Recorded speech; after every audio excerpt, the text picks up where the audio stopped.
Kalau nggak ada nasa manso, maka orang selalu berpikir, pokoknya yang penting ikut nabi. Nah, itu bahayanya kalau Anda tidak tahu detail, jangan-jangan syariat yang kamu ikuti itu syariat yang sudah berstatus mansukhoh, telah dicabut. Dan itu banyak. Makanya kata Sayyidina Ali ketika ada orang ngajar nggak tahu nasa manso, halakta wa ahlakta, kamu rusak dan merusak orang lain. Seperti tadi pernah ada kawin itu satu turunan, yaitu era Nabi Adam. Masa kita sekarang kawin sama satu turunan, kan nggak mungkin, ya kan? Pernah ada membumi hanguskan orang kafir, yaitu syariatnya Nabi Nuh, itu dihapus oleh syariatnya Nabi Ibrahim dulu, yaitu Nabi Ibrahim menghentikan apa? Faman tabi'ani fa innahu minni wa man asoni fa innaka ghafurur rahim. Ya, kalau orang ikut saya ya Allah ya pasti golongan saya. Kalau yang masih maksiat, masih balelo, saya berharap kau ampuni. Akhirnya banyak orang kafir tobat. Coba era Rasulullah itu semua orang kafir Mekah itu kafir. Nabi belum wafat, itu sudah ada 114.000 mukmin semua. Jadi Nabi menangi mayoritas orang menjadi mukmin dari mayoritas kafir. Yaitu disebut wara'aitan nasa yadkhuluna fi dinillahi afwaj. Andai kan Nabi Muhammad pakai syariatnya Nabi Nuh, bisa nggak mengislamkan orang sebanyak itu? Nggak bisa kan? Maka ini penting mengenali nasah mansuh. Jadi periode cara wong Jawa maksud no tuntas. Robila tadar itu, maksud tuntas itu, menghabisi itu habis di periode Nabi siapa? No, syariat itu sudah nggak dipakai lagi. Yang dipakai apa? Faman tabi'ani fa innahu minni wa man asoni fa innaka ghafurur rahim. Lah Nabi Muhammad ini Nabi yang kena khitab anit tabi' millata Ibrahim hanif. Jadi masternya Nabi Muhammad itu mentornya Nabi Ibrahim. Sehingga syariatnya ya faman tabi'ani fa innahu minni wa man asoni fa innaka ghafurur rahim. Tidak syariat Rabbila tadar alal ardi minal kafirina daya. Jelas ya. Jadi mengenali nasa manso itu penting sekali, karena kalau enggak Anda halakta wa ahlakta, kamu merusak diri kamu sendiri juga merusak orang lain, karena menfatwakan hukum yang sebetulnya sudah berstatus mansukhoh hanya berdasar itu kan syariatnya nabi-nabi dulu. Syariat yang apa? Syariat yang nggak pernah terhapus hanya satu, usuluddin, yaitu tauhid, itu sama. Tapi kalau syariat itu beda-beda, atau furu'iyah itu beda-beda. Itu tadi saya beri contoh, era Nabi dulu kalau ada pakaian najis dipotong, dibuang. Era Nabi Muhammad dicuci. Orang kafir dihabisi oleh langit. Era Nabi Muhammad nggak boleh, bahkan didoakan Allahumma hdi qaumi fa innahum la ya'lam. Di Qur'annya apa? Wa inna haddum minal musyrikin astajaroka fajirhu hatta yasma'a kalam Allah summa ablighu ma'mana. Jadi kalau ada orang kafir nggak boleh main dihabisin, mereka beri peluang untuk mengkaji kitab Allah hatta yasma'a kalam Allah. Kalau mereka sudah berpeluang ngaji, harus summa ablighu ma'mana, harus dijamin keamanan. Ya, karena apa? Dzalika bi annahum qaumul la ya'lamun. Bagaimanapun mereka memang karena tidak tahu. Nah, kenapa tidak tahu? Enggak. Karena tadi mereka tertutup oleh kultur yang beratus-ratus tahun. Mbah-mbahnya mereka menyembah batu, menyembah berhala. Ya tahunya itu ya Tuhan. Bagaimana Anda bisa menjelaskan sesuatu yang sudah beratus-ratus tahun, kan tidak gampang. Maka ada periode dimaklumi, apa? Kalau era sampean kan, mosok waktu disembah saking gobloknya orang, kamu lahir kan sudah nyembah Allah dan nyembah batu. Bayangkan kalau kamu jadi mereka, wong perut kamu saja disuruh makan pizza sakit kok, karena saking lamanya makan sambal kan gitu. Kamu bilang perempuan Indonesia saja cantik kok, saking lamanya jadi orang Indonesia. Padahal orang Indonesia tanyakan orang Eropa, cantiknya di mana? Kamu lahir di Afrika, bilang orang Afrika itu cantik, tanyakan orang Eropa, cantiknya di mana? Hitam gitu kok. Jadi orang itu pasti terkooptasi oleh sekelilingnya. Orang Afrika akan bilang wanita Afrika itu cantik. Coba tanyakan orang Eropa, cantik apa enggak? Belas. Orang Eropa yang kulitnya gitu kata orang Eropa indah, kata sampean. Koyo anaknya kebo katanya boleh jadi. Jadi orang itu akan terkooptasi oleh sekelilingnya. Bayangkan kalau semua orang nyembah berhala, terus kamu enggak, alasan kamu apa? Kan menentang mayoritas. Dan itu berat. Maka dimaklumi oleh Allah, dzalika bi annahum qaumul la ya'lamun fi manawanyarah. Nah, pemakluman ini yang mulai sekarang terkikis. Orang main pukul saja enggak mau ngaji. Enggak mau ngaji Quran secara kafah. Jadi fatwanya Islam kafah tapi ngajinya Quran enggak kafah. Ngambil 1-2 potongan ayat dipakai dalil. Jadi Islamnya inginnya kafah tapi ngajinya Quran enggak. Kalau kafah ya hafal 30 juz. Kalau mau ya, kalau mau kafah ya hafal berapa? 30. Makanya saya sering bilang, saya sering dinasihati orang karena belum tahu saya ini hafal Quran. Bapak harusnya Islam itu kafah. Kata saya ya dimulai dari konsep Islam itu kafadul apa ya hafal Quran secara kafah. Jadi ini penting saya utarakan. Bahaya sekali orang mengenali Islam tanpa mengenali nasah mansuh. Karena beberapa syariat Nabi sebelum kita itu berstatus mansuh. Terus contoh berikutnya, ini nasah mansuh antar Nabi apa khusus internal Nabi? Antar Nabi aja agak selesai nih sampai. Contoh yang paling keren mungkin cowok semua senang. Nabi Dawud dulu istrinya berapa? 99. Nah itu kalau masih halal itu kan berarti jenengan tuh punya istri berapa? Wah kan ngeri betul. Punya satu aja repotnya gitu apalagi berapa? Jawab 99. Terus kamu bilang gini, ini kan syariatnya Nabi Dawud, Nabi kan bisa diikuti.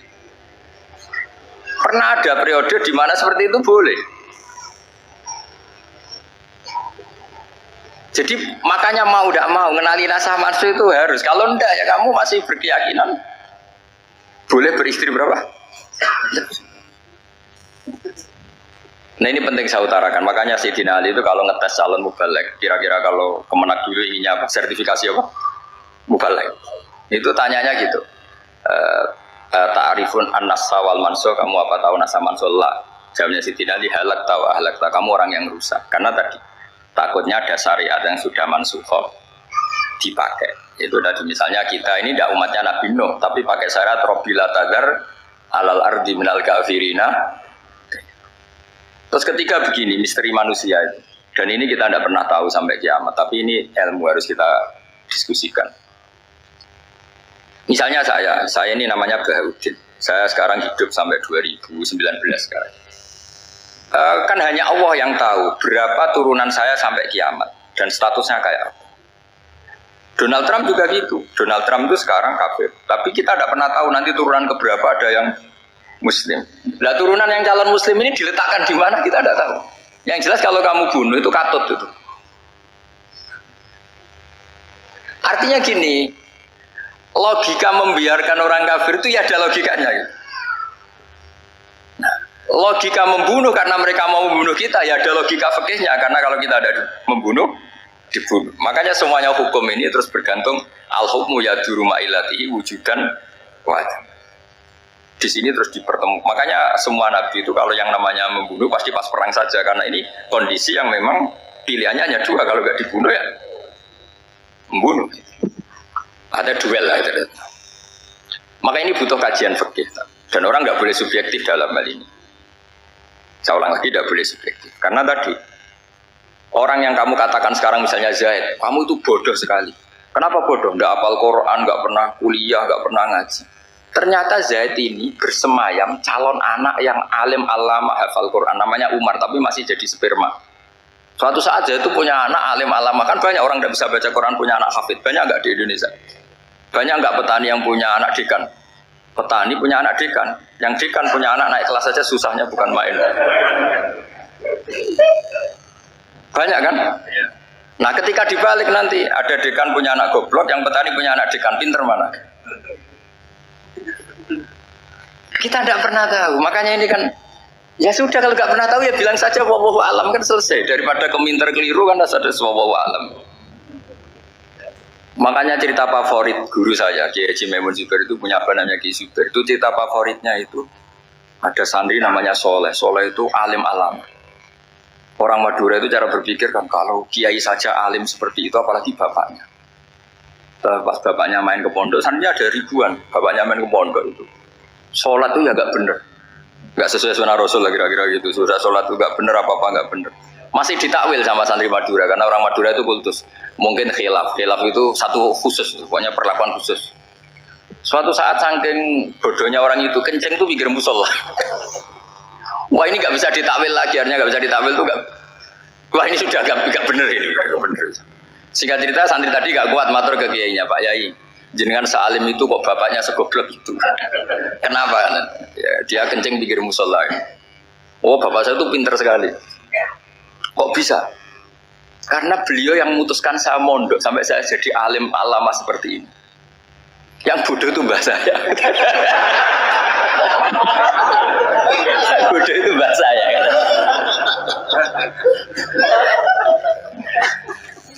Artinya gini, sekarang misalnya Anda dekan, atau Anda rektor, atau Anda profesor, atau Anda kiai top mubalek kondang. Anda mubalek kondang terus punya anak, gobloknya bukan main, atau apalagi anaknya ketangkep KPK. Yang satu anaknya orang bodoh jadi dekan. Kalau kompetisi ini pinter mana aja. Ada ahli metodologi, tapi anaknya itu terlibat narkoba. Yang ini petani utun, anaknya dekan. Kira-kira kalau dikompetisikan pinter mana?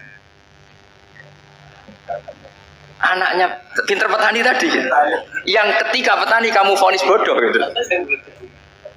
Tapi siapa tahu kalau ini menyimpan calon, paham ya? Kita tidak pernah tahu. Makanya Quran selalu ngajari di dalam ilmu sosial itu wa in adri la allahu fitnatul lakum wa mata'un ila. Di dalam ilmu sosial itu kita harus jawab tidak tahu. Karena mungkin. Makanya saya tadi pagi ngaji di direktorat saya bilang, saya pernah protes orang, Gus kamu udah jelas 01 atau 02. Biasa aja begitu. Manusia itu makhluk yang paling gak jelas gitu.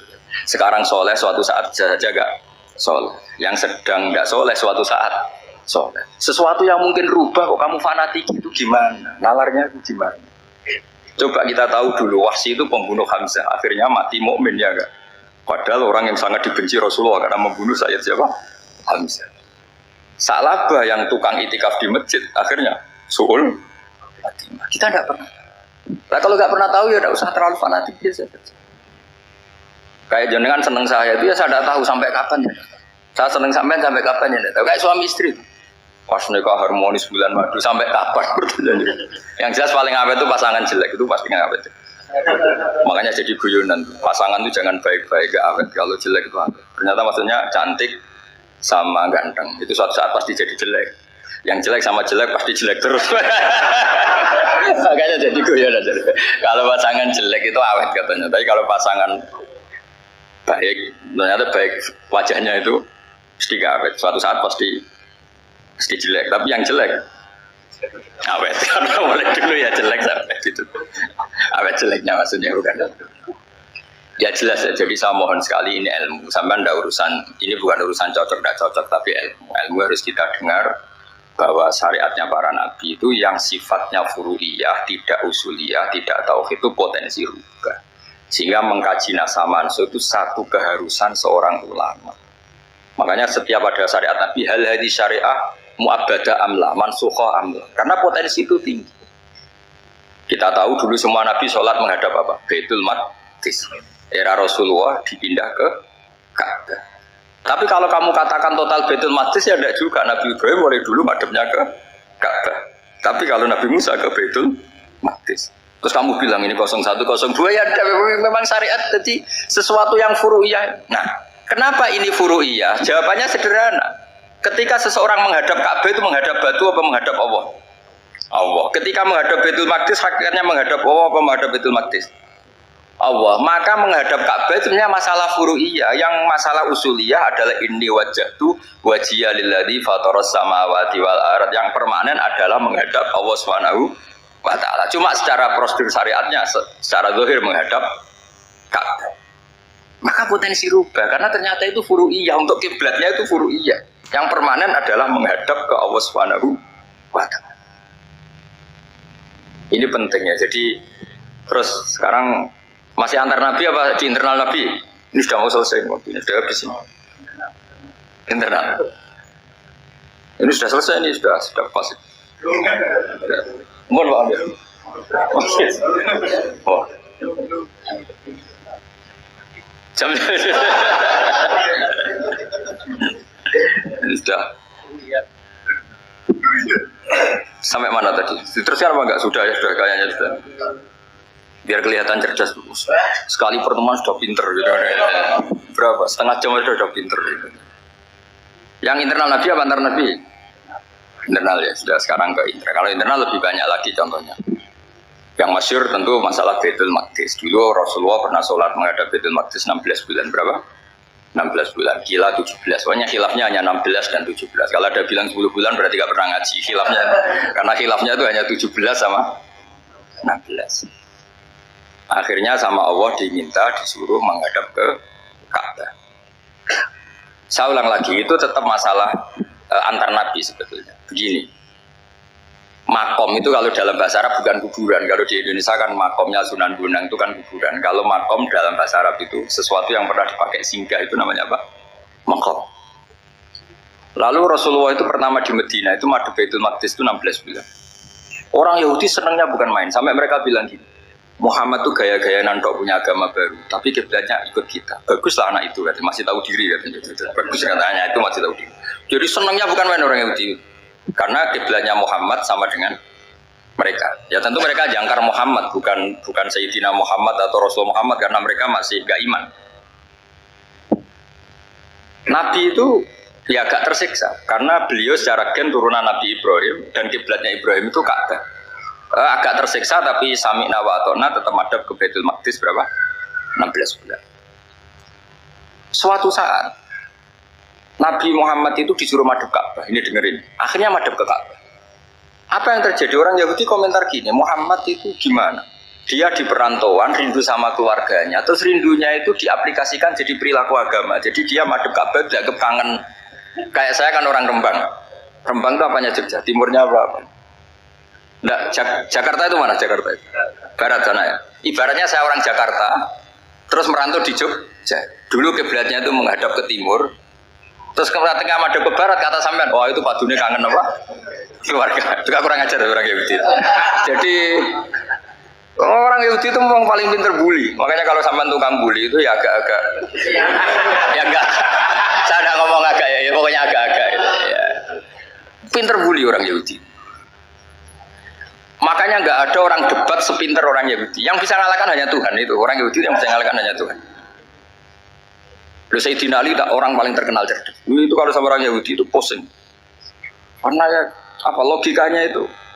Saya berikan contoh. Ada orang Yahudi tanya gini, Muhammad, kalau kambing mati itu yang bunuh siapa? Ya Allah, mati langsung itu. Agama kamu itu aneh, Mak. Yang langsung sentuhan Allah haram, tapi yang lewat tangan-tangan jahil manusia malah halal. Harusnya itu yang halal, kan orisinal langsung Allah yang bunuh. Jadi utaknya itu aneh, dari cara berpikir itu aneh. Nah cara sampean ini kan, nah halal pangan kue, tapi Nabi kan nggak boleh bertutur kata kasar gitu. Kalau yang jadi Nabi saya untalan ngono kan gitu. Tapi Nabi kan nggak boleh kasar. Jadi Nabi itu problem karena nggak boleh apa? Kasar. Kalau kita kan gampang, nah halal untalan kan selesai. Apa? Tapi Nabi nggak boleh kasar gitu. Jadi nak jadi nggak Nabi, nggak sampean itu kan enak. Mau keliru ya pantas, mau apa saja pantas. Karena kan nggak panutan. Kalau Nabi nggak bisa meluruskan kebenaran itu harus tetap sesuai akhlak. Ya jadi agak kerepotan. Makanya punya Umar, alhamdulillah ada yang nggak perlu aturan gitu. Jadi enak. Jadi ya itu memang aturannya harus itu. Coba Nabi itu perang tapi nggak boleh bunuh. Kayak apa susahnya? Beliau jadi sasaran tembak tapi nggak boleh bunuh. Kalau sahabat kan enak, duel, relax, santai, bisa tarung. Kalau Nabi nggak boleh. Makanya Nabi meskipun ikut perang terus gak ada sejarah orang yang dibunuh. Ya hanya satu peristiwa itu pun dibaca orang kafir, ditangkis Nabi, pedangnya kembali ke dia mati. Tapi gak ada yang Nabi. Karena Nabi kalau pembunuhan itu terus kayak pendekar kan susah juga punya Nabi kok. Habis perang saya Nabi tanya, Muhammad habis serang berapa? 1000. Ya repot juga punya Nabi mantan apa? Pembunuh, meskipun yang dibunuh orang kafir, tapi kan kayak apa ya? Fitrah manusia itu akan menolak kepemimpinan orang yang gitulah pokoknya nggak bisa diterangkan itu. Makanya Nabi itu nggak pernah bunuh, meskipun kayak apa musuhnya tapi nggak pernah bunuh. Untungnya di sekeliling orang-orang yang tadi. Jangan bilang tuh suka bunuh ya, pokoknya perang gitu ya. Perang dengan bunuh itu beda loh. Ya. Kalau perang itu fair apa? Fair. Sampai mana tadi? Nabi Ibrahim ya tadi. Makom tadi saya ulang lagi. Nabi Muhammad menghadap ke Baitul Maqdis itu hanya Allah nuruti. Ini loh Nabi betul. Tahu betul bahwa di antara syariat adalah Baitul Maqdis karena semua Nabi pernah berkiblat Baitul Maqdis. Tapi Nabi ketika menghadap ke Ka'bah, Nabi juga dibilangin sama Allah. Ini loh syariat yang benar karena Ka'bah juga kiblat sing ataku, lebih tua ketimbang Baitul Maqdis. Maka disebut Ka'bah Atiqah. Ilal Baitil Atiq. Kalau Quran bahasakan Ka'bah apa? Wal yatawafu bil Baitil Atiq. Atiq itu tua sekali. Ya sudah. Ketika berstatus tua itu orang Yahudi seneng mergo roh kelirune Muhammad. Mereka nantang, Muhammad ayo debat terbuka. Nabi rawuh. Bagaimana Anda bilang Ka'bah itu kiblat tertua? Wong Ka'bah itu pertama yang menghadap sana itu ya kamu. Semua Nabi menghadapnya ke Baitul Maqdis. Terus Nabi Muhammad mulai berargumentasi ilmiah tadi. Enggak, Ka'bah itu kiblatnya Ibrahim. Jadi Ibrahim dulu itu yang mulai dulu kiblatnya itu di Ka'bah. Terus orang itu tanya buktinya apa? Terus dijawab fi ayatum bayinatum maqam Ibrahim. Ternyata di situ ada jejak kakinya Nabi Ibrahim, yaitu batu yang diinjak beliau ketika bangun Ka'bah. Itu argumentasi ilmiah. Lah barang orang Yahudi kehilangan ilmu, itu gobloknya orang Yahudi. Makanya yang bisa mengalahkan Yahudi hanya Allah Subhanahu wa taala. Luang Ibrahim saja golongan kita, pengikut kita. Ibrahim itu pengikut Yahudi. Wah, itu Nabi mulai senyum-senyum, mulai tertawa-tawa. Wah, itu goblok, orang terdidik. Karena itu ibaratnya kayak kamu bilang Soekarno itu pengagum Puan Maharani. Kira-kira seperti itu. Soekarno itu pengikut Puan. Karena Yahuda itu Yahuda bin Yakub bin Ishak bin Ibrahim. Saya ulang lagi ya, nasabnya Yahudi ya Pak. Yahuda bin Yakub bin Ishak bin Ibrahim. Jadi Ibrahim itu mbah keempat dari Yahuda. Tapi karena mereka kalah debat, Ibrahim itu pengikut Yahudi, itu sama dengan bilang apa? Soekarno itu pengikut Puan Maharani. Itu kan jadi aneh. Atau Gus Dur pengikut Mbak Yeni, atau Basim Asari pengikut Mbak Yeni, itu kan aneh. Wah, akhirnya sama Allah diingatkan. Makanya ada ayat ha antum haula hajatum fi malakum bi ilm falimatu hajuna fi ma laysa lakum bi ilm. Perjanjian debat ini semuanya harus ilmiah. Tapi kenapa perdebatan Anda malah enggak ilmiah? Karena orang Yahudi iftaduhu, malu semua. Wah, semuanya Muhammad. Itu satu-satunya kekalahan orang Yahudi. Tapi ayat-ayat seperti ini itu enggak populer. Ayat ha antum haula hajastum fi malakum bi ilm falimatu hajuna fi ma laysa lakum bi. Jadi Islam, betapa hebatnya Islam. Kalau debat harus ilmiah. Dan Kanjeng Nabi menantang, ini perjanjian kita debat ini ilmiah. Kenapa sekarang jadi tidak ilmiah? Yaitu kamu mengatakan Ibrahim itu pengikut Yahudi. Padahal Ibrahim dengan Yahudi itu dulu Ibrahim. Makanya Islam kalah, tapi tetap rakyat Islam. Tapi nah, makanya terus Ka'bah dibuktikan ketuaannya lewat apa? Fihi ayatum bayinatum maqamu Ibrahim. Itu bukan makom kuburan. Karena makamnya Nabi Ibrahim tetap di Hebron, tengguni Palestina. Kira-kira itu Palestina. Jari Israel jangan Israel, boleh menang di. Jari Israel jangan Israel, jari Palestina nih. Saya pernah ziarah ke sana di Hebron. Di makamnya Nabi siapa? Ibrahim. Jadi jelas ya, jadi nasa mansuh itu ketentuan yang dikehendaki Allah Subhanahu wa taala untuk menguji loyalitas manusia, menanggalkan semua akalnya. Makanya saya mohon sekali siapapun yang ngaji saya dimanapun, sekali-kali manusia itu harus menanggalkan akal. Sekali Anda pakai akal, maka Anda akan ingkar dengan nasa mansuh. Nasa mansuh itu hukum yang direvisi, yang dibatalkan. Makanya orang Yahudi lagi-lagi pinternya orang Yahudi. Merovokasi orang-orang yang Islamnya belum kuat, diprovokasi gini. Unzuru ila Muhammadin tahayyara fi din yukhillu yawman wa yuharrimu ukhra. Lihat itu Muhammad, dia kebingungan cara beragama. Kadang bilang A, besok bilang B. Jadi nasa mansub dianggap satu bentuk kebingungan, gak kurang ajar. Wah, akhirnya sebagian orang yang murtad. Makanya nasa mansub itu satu peristiwa yang menjadikan banyak orang murtad. Karena diprovokasi orang Yahudi bahwa itu bentuk kebingungan Muhammad. Akhirnya terus saya qulu sufaha'u minan nasi ma wallahum al-qiblati mulati kanu aliyah. Kelirunya orang Yahudi adalah ternyata nasa mansuh yang dipilih Rasulullah itu semuanya ada di Taurat dan Injil. Termasuk di Taurat dan Injil disifati dan Nabi yusolli ilal qiblatin, bahwa Nabi ini akan bersolat dengan dua kiblat. Makanya tetap ditantang. Qul fa'tu bit Taurati fatluha in kuntum shadiqin. Kalau kamu tidak percaya bahwa saya ini orisinil, ayo bareng-bareng mengkaji Taurat. Tapi mereka tidak siap mengkaji Taurat. Karena Taurat semuanya mendukung Rasulullah Muhammad SAW. Fatluha in kuntum shadiqin. Makanya ini penting sekali ngaji. Jadi perdebatan itu macam-macam. Dan itu pinternya orang Yahudi. Unzuru ila Muhammadin tahayyara fi dini yukhillu yawman wa yuharrimu ukhra. Ini penting sekali. Makanya nasa mansuh itu uji loyalitas. Itu Imam Malik kalau mencontohkan ke Imam Syafi'i. Saya berisikan contoh fikih. Ini saya melanggar waktu. Ini sudah saya yang tidak mengesahkan diri saya. Ya misalnya ini ya, ini kertas sak bawa ya, ini kertas sak bawa. Terus ini tak kasih uang misalnya, uang 100.000. Atau kalau contoh Imam Syafi'i dulu dididik Imam Malik begini. Ya Syafi'i, kalau kamu punya 2 budak, 2 pembantu, kalau dulu kan masih ada budak, 2 pembantu lah kira-kira. Seneng mana, yang cerdas sama yang goblok? Seneng yang cerdas. Kalau yang nurut sama yang bantahan, seneng yang nurut. Nah, yang nurut itu yang goblok. Makanya tinggal dibalik saja. Kamu tak beda ya. Seneng mana punya istri yang cerdas apa yang goblok? Coba jawab.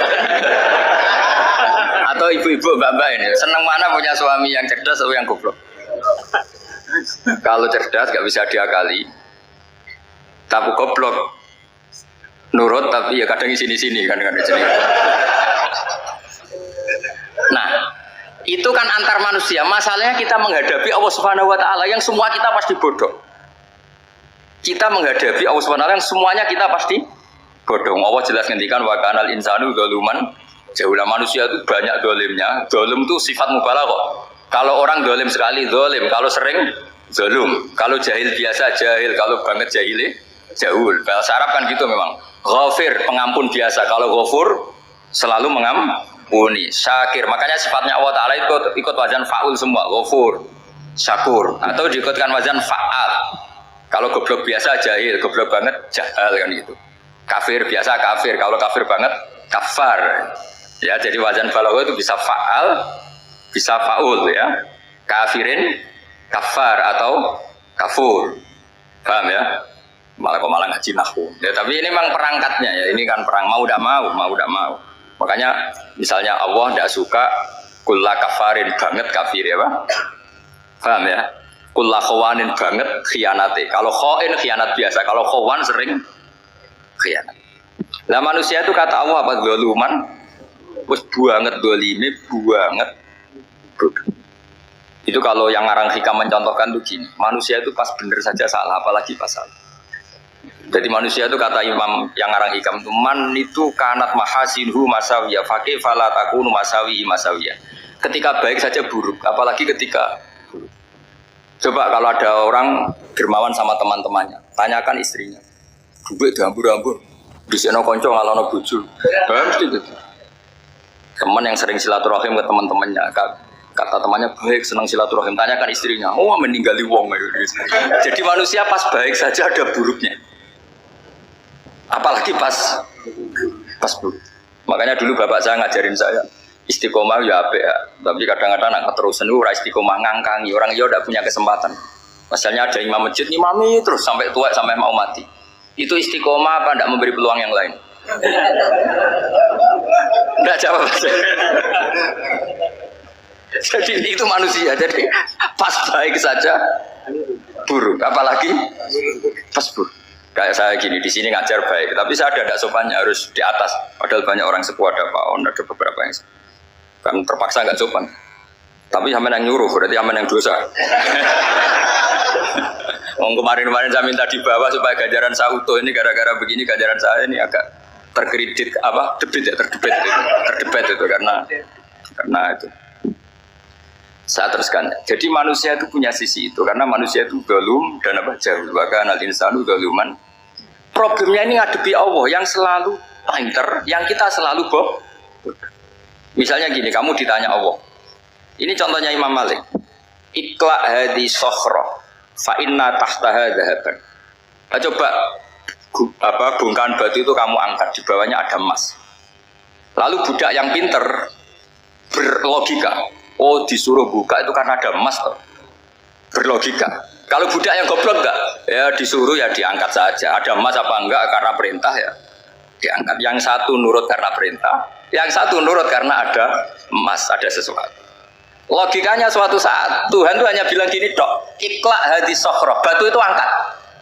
Yang nurut yang goblok permanen tadi kan langsung angkat. Yang pinter, ini ada apa lagi Gusti kok harus diangkat? Ya gak ada apa-apa, nyuruh saja kata Allah itu. Oh ada bisa, sesuatu harus ada alasannya. Itu kira-kira mangkel loh agak. Oh mangkel.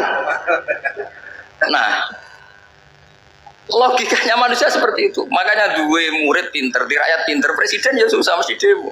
Goblok ya susah sini uang. Ini kan nggak ada pilihan. Memang manusia itu nggak ada pilihan. Nah sekarang masalahnya gini di fikih ini saya kembali lagi ke fikih. Pertanyaannya secara fikih begini. Misalnya iddah. Iddah itu seorang perempuan ditinggal mati suaminya atau ditinggal atau cerai. Itu kan ada namanya apa?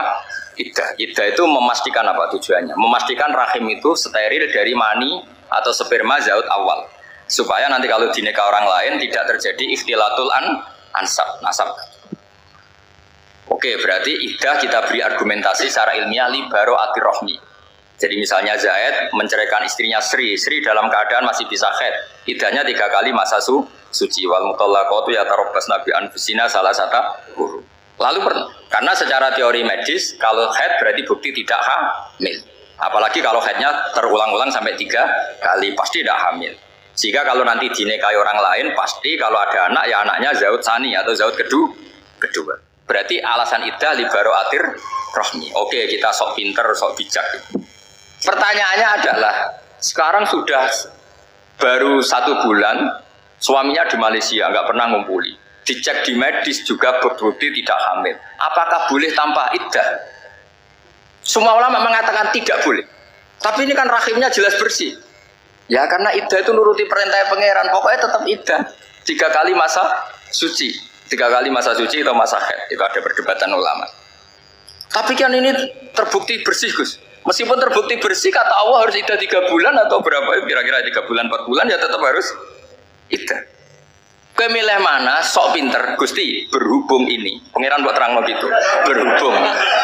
Jadi Tuhan apa bawa waris berhubung Gusti ini jelas steril dari sperma mana zaut awal. Enggak usah iddah Gusti. Sama aja kamu disuruh majikan kamu ikhla hadi sahra berhubung nggak ada apa-apa, nggak usah ya. Kira-kira mangkel nonda budak yang seperti itu. Mangkel. Maka dibutuhkan kebodohan dalam beragama. Betul itu memang. Makanya Nabi itu unik. Pernah bilang tuh gini, aksaru ahlil jannah al-bulu. Aki-aki penduduk swarga itu al-bulu, wong goblok-goblok. Maksudnya goblok yang jenis ini, bukan goblok betulan maksudnya. Maksudnya goblok jenis ini itu ya tetap pinter, tapi pinternya dibuang. Pura-pura goblok demi samina. Jadi saya misalnya kok pinter dan goblok tadi sekaligus. Pinter dan goblok. Ya bah ikhla hadi sokhra fa inna tahtahadaban. Tak angkat karena saya tahu di bawah ada emas. Tapi di hati saya sajane ya mergo perintah. Suatu saat kok disuruh Allah ikhla hadi sokhra, perintah ya tak angkat ya sudah. Jadi ya pinter ya goblok. Saya tahu namanya perintahnya Allah pasti ada hikmahnya. Hikmahnya iddah adalah li baro'atir rohmi. Tapi hikmahnya jadi kawula adalah nurut perintah Allah, cek tahu alasannya maupun tidak. Di sini ada illatul hukmi untuk membangun kecerdasan, tapi ada loyalitas untuk membangun ubudi. Ya, bahwa kita ini kawula roh tetap loyal. Makanya tadi pagi saya cerita Sayyidina Umar. Sayyidina Umar kayak apa cerdas, tapi tetap ubudi ya. Yaitu Rasulullah SAW sering dibully orang kafir. Muhammad tuh gaya-gaya nantok. Wong ora oleh nyembah berhala, ora oleh nyembah watu, jebule dekne nyembah Hajar Aswad. Karena dilihat dari jauh kan tetap nyium Hajar Aswad. Coba kalau kamu lihat dari jauh, kamu sujud dari jauh kan kayak sujud sama batu. Makanya Sayyidina Umar karena orang kafir masih cara berpikir gitu, tiap nyium Hajar Aswad itu komentar gedumel.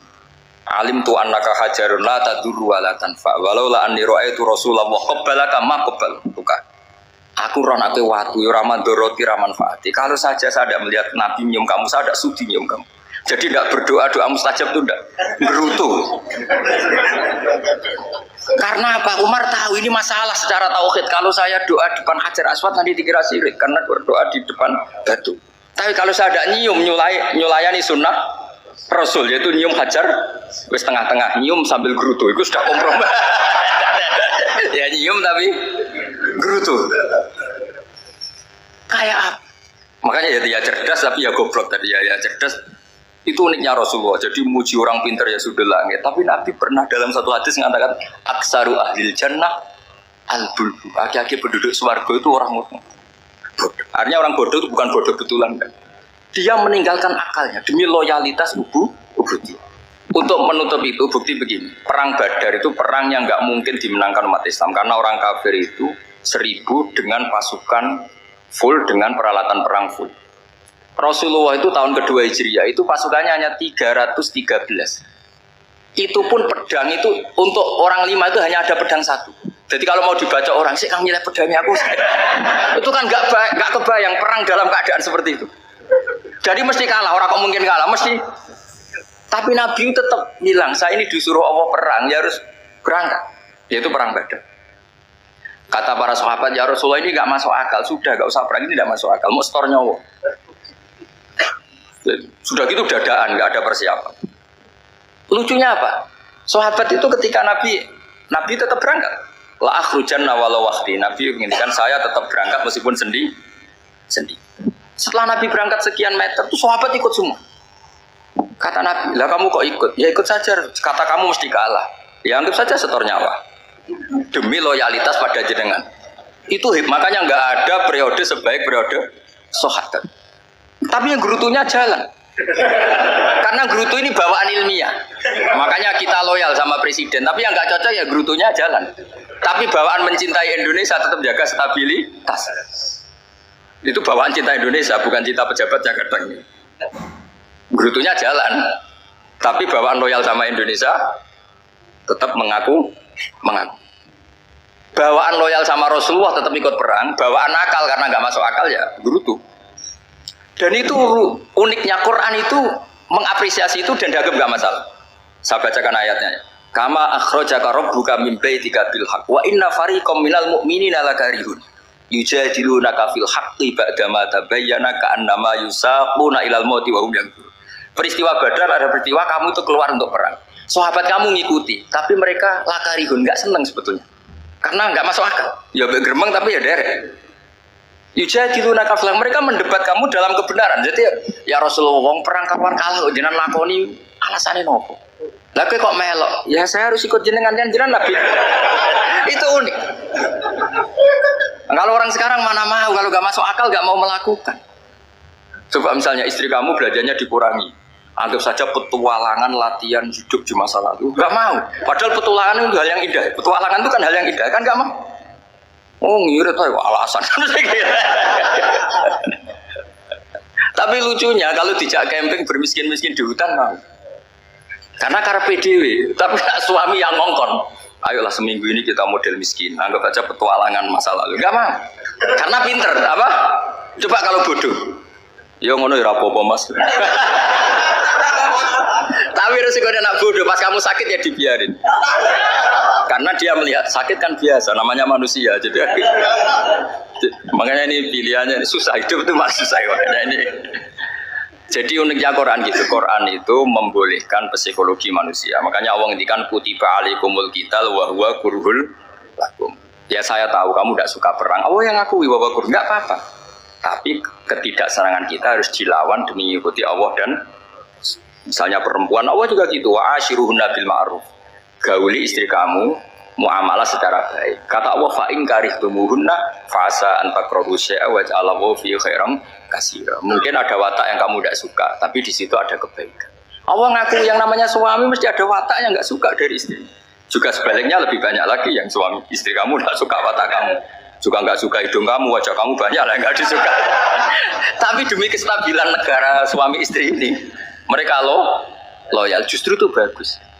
Maka jagalah ilmu, juga jagalah loyalitas. Itu yang perlu saya utarakan. Jadi makanya agama ini dibangun dua. Satu kecerdasan hikmah, yaitu ya al-hukmu ya duru ma'ilati wujudan wa adaman. Tapi juga ada ubudiyah, bahwa agama ini milik Allah. Maka sami'na wa ata'na. Karena begini logikanya, saya ulang lagi masalah batu. Ikla hadis sokhro fa inna tahta adaban. Terus saya angkat, pembantu saya ngangkat. Dia saya gaji atas nama apa? Nurut kan? Atas nama menemukan emas apa atas nama nurut? Nurut, karena emas itu juga penemuan saya, milik saya. Ngangkat batu yang nggak ada emasnya juga atas nama nurut. Jadi rapot yang saya berikan ke pembantu saya itu tentang nurut dan tidak nurut. Saya kan tidak peduli dengan cerdas dan tidak cerdas. Itu kan tidak sesuatu yang menguntungkan saya. Nah Allah juga gitu. Kecerdasan kamu, pinter kamu itu tidak menguntungkan Allah Subhanahu wa Ta'ala. Karena Allah itu tidak butuh pinter kamu, cerdas kamu. Allah hanya butuh mental ubudiyah kamu. Makanya Allah mensifati nabinya hanya subhanalladzi asra bi abdihi, karena status tertinggi manusia adalah sifat kehambaan. Makanya ya Tuhan nafsul mutmainnah irji'i ila rabbiki radiyatan mardiyah fadkhuli fi ibadi. Berstatuslah sebagai hamba baru wadkhuli jannah. Nah kalau kamu berstatus hamba ya harus baik, gak usah kalian bantah. Coba kalau kamu rasional, ya Allah kenapa bikin surga nanti-nanti? Engkau kan bikin sekarang, ngapain repot-repot nanti? Jadi kacau semua agama.